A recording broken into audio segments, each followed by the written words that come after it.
DJ সার্জেনকে একটা কথাই বলতে চাই, আপনি টাকার গরম কাকে বলতেছেন? টাকার গরম 2 লাখ 3 লাখ ফ্যান দিচ্ছে।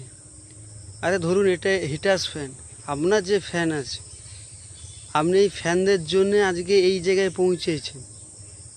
আর ফ্যান দিককে আপনার এখন টাকা হয়ে গেছে বলে ফ্যান দিককে টাকার গরম মারতেছে। আপনি বিশাল বড় হয়ে গেছে। আরে হিটার্সরা কেন, কমেন্ট বক্সে অনেকে অনেক কিছু কথা বলবে, তা আপনি টাকার গরম মারবে? আপনি বলতে পারছেন যে মধ্যপ্রদেশ যে কম্পিটিশন করুন, আপনার গুরুকে বলুন, কিন্তু আপনি টাকার গরম কেন মারছেন?